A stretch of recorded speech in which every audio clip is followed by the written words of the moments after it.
Greetings, flesh wound horror freaks, and welcome back to SLASHTOBER Part 2.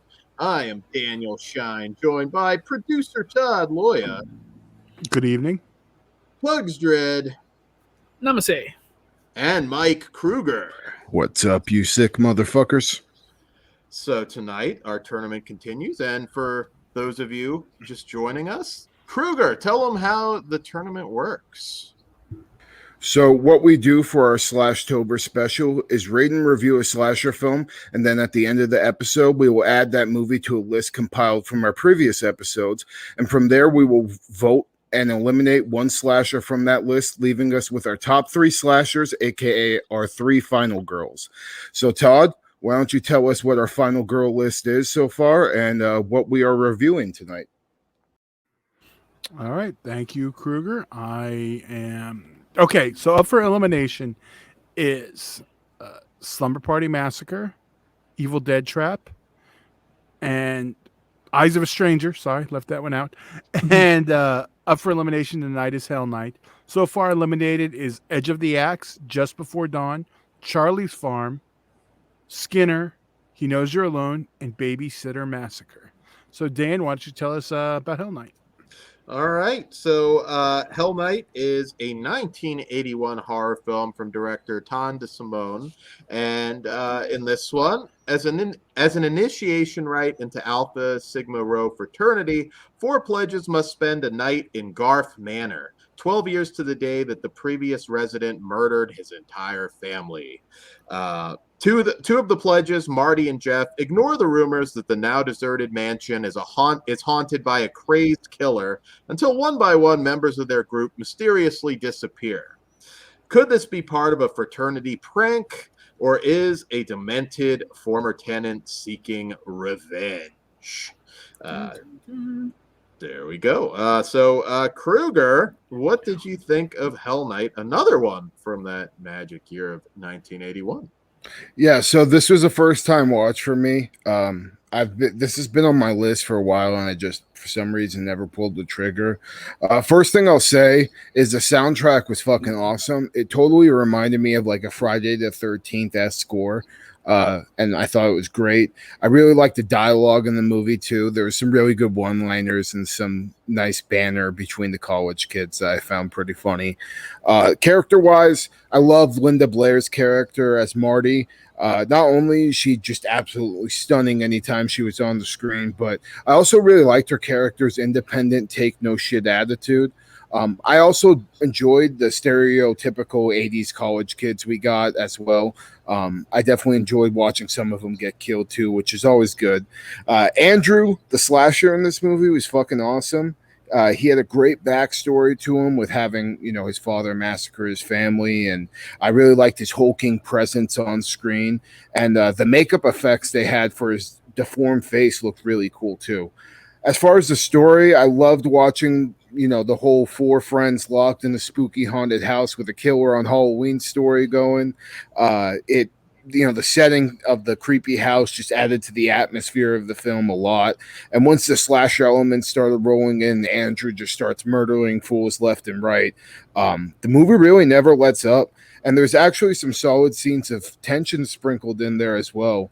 And the final act, man, it was just so fucking badass. I mean, the final confrontation we get between Andrew and one of the survivors leading up to the conclusion just was great. So, and the kills, man, let me tell you, they were fucking awesome. There's a lot of creative stuff, and this movie's not really like blood soaked with gore, but the practical effects that are there are really well done. And even though I do love the kills in this movie, though, I'll say maybe the one thing that's holding it back from being on like people's top slasher list maybe is the gore. So that's just a tiny little quibble, and that's really not even a complaint. For me, it's just, I could see some people saying, oh, it's not bloody enough. But overall, I fucking love this movie. The atmosphere, the characters, the kills, the overall package, I just thought was goddamn great. It totally reeks of Halloween. So it's perfect for this time of, the season. And this is going to be like a much watch slasher film for me every October and that from now on, because it gets that Halloween feel down perfectly. And, Yeah, it's maybe like just a little hair off of being a slasher masterpiece for me, but I think as time goes on, this is my only first viewing. I think it may get there, especially considering it's going to be like an October tradition for me. Nice. So Hell Night, for me, I've always loved it. I think it's certainly one of Linda Blair's best post-Exorcist films. Certainly better than Exorcist 2. Hey! You shut your mouth when you disrespect Exorcist 2, because she does not look any finer in her career than she does in Exorcist. I'm saying it's not a good movie. I don't care. 5. She's adorable in both movies, but one movie is better. Easy top. Hey, he got to go off of me and Lori Petty. That's what he nice. I remember I was that. talking about you're going to get into some sunscreen and cigarettes territory if you're. You're right. I was. So I stopped myself. One thing about this one that I think also sets it apart is the location. You have a slasher, but you still have that sort of creepy house vibe that I think makes it more. Not all slashers make it feel like Halloween. This one certainly does. It's extremely well made for Tom DeSimone, for a guy who started in porn. He did a fantastic job here. This is perfectly directed. Linda Blair is great. She's adorable in this movie. I did pop, and I always forget about it, for the Quaaludes and Jack Daniels party. Cosby recipe. I kind of feel like we should have had a Ghost Dad cameo, but we didn't. It's also more suspenseful than your average slasher. You're really engaged. This movie is just beautiful to look at. Really cool killer, nice backstory. It's got that campfire scary stories vibe to it that I think this one I love it even more every time I see the film. And maybe not the goriest slasher, but I thought the kills were cool. I really think this one fired on all cylinders for me. Pugs, what did you think? I don't know if I've ever talked Hell Night with you that I can recall. I doubt we have. Well, I'll start with the thing I didn't like. It took a while for me to get going. Like, up until, I don't know, there's a lot of non-deaths for a while, and I'm like, I thought this was a slasher movie. What the fuck happened? But then once it kicks off, I'm like, oh, I should have just been a little more patient, because it pays off. I like Hell Night. I've always liked Hell Night. Fucking Linda Blair, she's a masterpiece. Her by herself fucking owns. Kruger mentioned her independence earlier. I thought that was cool. Fucking, she's a mechanic's daughter, knows how to fix shit. That comes in handy. Fucking rad. It feels like Halloween, which is always a fucking plus. So, yeah, this movie's really cool. So, if you're like me, have some fucking patience. It pays off. Todd? Okay, I'm trying to. Well, for me, it's no Savage Streets, but but I love this. Another fantastic movie. Yes. Well, some would argue her best, and me might be one of them.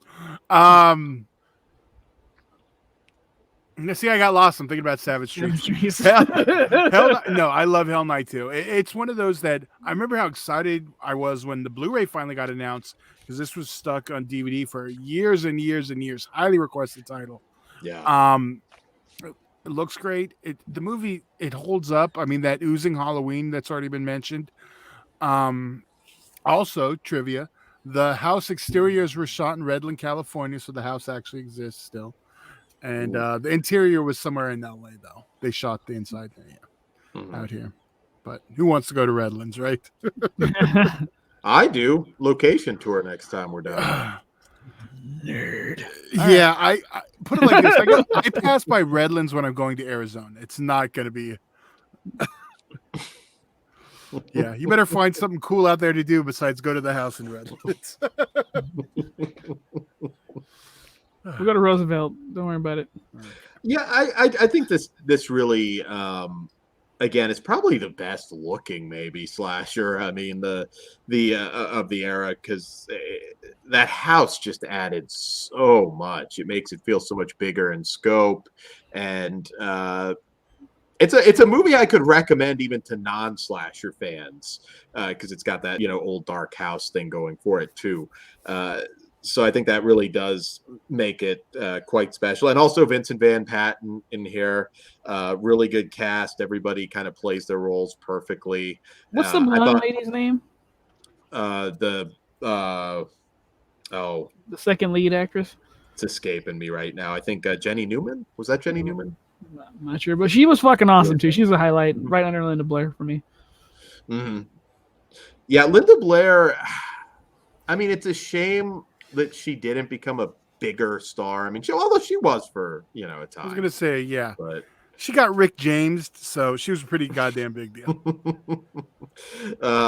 Yeah, and shit. I mean, it's certainly better than The Chilling and some of the other stuff that kind of stalled her. Brought her career to an end. Even Night Patrol. I mean, I like Night Patrol, but Night Patrol's not a good movie. I rewatched it. It doesn't. I like her in it, but other than that, yeah, it's not a good movie. Donate to her charity. Yes. There you go. Yeah. If Big you meet time her, animal lover. Yeah. I've said it before, but talk about your dog. Don't talk about a movie. If you want a good conversation, tell her I lied about a pit bull that I didn't have, and I had. Dan, horrible person. Do not listen to Dan. If you actually have a dog, bring it up, but don't fucking be a Dan. That should be. I have dogs, but her. Then why'd you make one up? I did. I rescued. I know dog you did. Okay, whatever. Jesus Christ Almighty! Dan, you need to rescue a dog now, though. Yeah, now you have. No, I literally rescued it. I mean, all my dogs really are rescues, but I mean, I rescued it from. All right. I made up a whole story. To dig Dan out of this hole he has just created for himself. Monster. I don't know if I showed the poster earlier. Yep. Well, now I'm putting it in the wrong place. I put it in background. Well, I definitely did not. We always get accused of doing that, right? It's the only time we don't talk about how big it is. It's kind of it'll fit. Well, why don't we rate this bitch then? Dan, you go first. 5 stars. I love it. Fantastic film. A must see. Right on. I will go. I'm a 4.5. It's fucking great. I am a 4.5 out of 5, and I think it will get to 5 eventually. This is my first watch though, so 4.5 with room to grow. What about you, Todd? I'm a 5 also. This one I've liked. Yes, I'm using my Savage Streaks jokes, but anyone who knows me knows why. And also, real quick, I did pull up the picture of the house. There it is today. Oh, nice. So, still gorgeous location. Yeah. All right, now I do kind of want to go take some photos. You know they have some eyes wide shut parties there, so just find out the day, Dan. If I had that fucking house, I would have some eyes wide shut parties too. Same. I mean, Nicole Kidman, 100%. We're going. Before she got cruised? During. She was cruised at that point already. I know, unfortunately. Fuck, they didn't. No, they were already together when they did that, right? Yeah, when they did the movie, that's why it's a little more explicit. I was trying to remember when they hooked up a few years before that. All right. I love Eyes Wide Shut, by the way. It's fucking great. I know you. I need to give it a second watch, maybe in November. It's not for everybody, but yeah, I think you'll dig it. Like I said, I'm not a big Kubrick guy, other than one movie, and you know why. I'm shocked. Savage Streets. 2001, Clockwork Orange. Clockwork Orange. Full Metal Jacket. Full Metal Jacket. I like that one, but it's not like a go-to. Like, and it's the first half of that movie that's awesome. The second half is fucking awesome too. But yeah. Early Army, you can't really go wrong. Yeah, it's like that other movie we reviewed. It blew it slowed in the first third, and then that's a poor choice of words. I didn't say what movie I was talking about, so that is true. Go check out our review in September. What episode number was that, Todd? Oh wait, 595. There you go, 595. Okay, well, do we want to? I know we got spoilers on this one, right? Yeah, we got to put it up against the. Thank you. I was gonna go to Dan's wrapping up, so I guess this is gonna be an interesting one. Thanks, Kruger. I was avoiding it, I guess. So up for elimination, we have Slumber Party Massacre, Eyes of a Stranger, Evil Dead Trap, and Hell Night. Kruger, which one are you getting rid of? I'm gonna get rid of Eyes of a Stranger. For one, I think Andrew would beat the shit out of that dude. And also, fucking, I like Hell Night way fucking better. I think it's a better slasher film. That's a good serial killer movie, but I think this is a better slasher film. So Hell Night, I think, takes out Eyes of a Stranger. Damn it. Kruger sold me with the fucking it's a good serial killer film than it is a slasher film. Damn you. I don't think it's gonna matter though. So I'm gonna eliminate Slumber Party Massacre just to see what happens. Okay. Ooh. This is where it really gets hard now. This is the most difficult decision yet because they're all great films. For me, I'm gonna have to take it to the killer battle because there's some. Well, who are you debating though, Dan? You haven't told us. All of them. Yeah, that's the thing. I'm debating them all. Based on the killer, We need Jeopardy I music. am also gonna eliminate Eyes of a Stranger. It's not an easy one to do. That's a fantastic film. Everything that's left is fantastic. Yeah, I guess I'd have to go with that. I could make some cases for Evil Dead Trap too, though. So it's Eyes of a Stranger for me is gone. Well, you know that was probably good because I'm gunning for something now. I am eliminating Slumber Party Massacre. Oh. Well, now we have an issue. What? So now it comes down to in Slumber Party Massacre, there's Driller Killer, take out Killer, and Eyes of a Stranger. I'm going to argue that Driller Killer will take out Eyes of a Stranger Killer for the sure fact that Eyes of a Stranger Killer got taken out by one woman. It took 3 to take out Driller Killer. One of whom was handy-capable, so. You asshole. Driller Killer's that guy's not a fighter. He's smart, but he's not a fighter. But then using that, you can go with he may be able to outsmart the Driller Killer. I'm still gonna say no. I mean, the Driller Killer wasn't an idiot. He was able to, go unnoticed. The intelligence factor is about. Maybe the intelligence factor I think was about on par. Yeah, Driller Killer for me kills him. So, as much as I'm going with the Canadian tuxedo myself. So that's fine. I do enjoy Eyes of a Stranger better. Yeah, Eyes of a Stranger is a great fucking film. Like it lasted a little bit now, so it definitely was respected in the SLASHTOBER. Just we got some heavy hitters this round. If we had He Knows You're Alone still here, it would be an easy choice. Right. So, definitely. So, all right. R.I.P. Eyes of a Stranger. All right. So, all right. On that note, Dan, wrap us up so we can go to spoilers. All right, guys.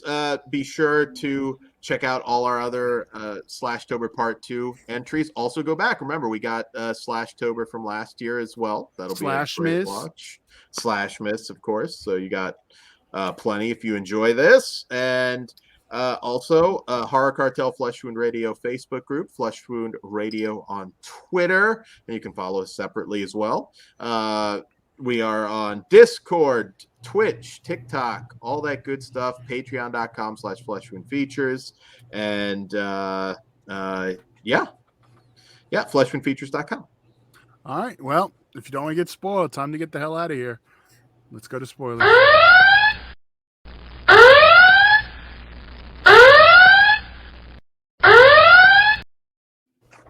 All right. Cool. So, the first kill in the movie, where the girl gets dragged down one of Andrew's tunnels, and she gets pinned up against the wall, right as Andrew hacks her head off with the meat cleaver, it cuts, but like you see her head come off, but literally like a millisecond after, it cuts away to something else. And usually I would complain about something like that, but the way it was done so suddenly, I just thought was kind of cool. Just like it it happens, you're like, holy shit, what the fuck just happened? Then we're already to something else. I thought the way that was done was pretty cool. And then when the guy finds her decapitated head in his bed, like the Godfather with the fucking decapitated horse, that was fucking pretty great. And then shortly after, I did like how we saw the ghost of Andrew's dad in one scene, and like it doesn't really get touched upon again, other than just the one sequence that it happens in. But I thought that was a cool little effect with him hanging with the noose around his neck and stuff like that. I also liked the one dude that got his neck snapped like all the way completely around, like Jason Voorhees style. I'm pretty sure Jason actually stole that from this movie. Maybe it's done in another slasher before this, and this stole it from that. But that was nice to see maybe the origin of where that kill came from. He didn't go full Linda Blair though. No 360. Yeah, not 360. He stopped at about 180. I also like the Scythe Kill. We got on the guy where the guy got pinned up against a bush with the scythe and it's stuck in him. And then on the other side of the bush, the blade of the scythe is sticking out and we see the blood dripping. That was just a cool little visual we got. And then other than that, just the imagery when we got into Andrew's tunnel and we saw his family all set up on the table, it kind of reminded me of something we'd get in like Texas Chainsaw Massacre. So I thought that was pretty cool. And then when Andrew gorilla presses Linda Blair's, I like the gorilla press, just the way that was done. Yeah, he just chucks and he chucks him, and then I think he hit I think it was like a bird bath or something on the way down. That was a really nice little kill. And then I love the way Andrew gets taken out with being driven into the gate when he's on top of the car. And I think you touched upon it, Pugs, how her being a mechanic plays into her being able to start the car and then take him out, and just the way he got impaled. I thought that was awesome. And I kind of wish this would have got a sequel. I think that would have been fun. I mean, I think Andrew definitely had as much potential as the next guy to be, at least have another couple of slasher movies for him. So it's a badass finale in this too. It's a very suspenseful, badass finale, and it certainly could have been one of our great slasher franchises. But alas. Definitely not the only one who's wanted that for more. Well, I mean, there's so many in 81, man. I mean, ones that we're not even touching, like The Burning and fucking all that shit. Just like 81 had so much potential, and it's a shame that we didn't get as many franchises spawning off as I would have liked it. But yeah, so that's all I got for Hell Night. All right. Well, on that note, we should probably get out of here and, celebrate some October goodness. Dan? Good night, and Iris loves you. Happy Halloween. Good evening. Stay sick, motherfuckers. I'll see you in Disneyland.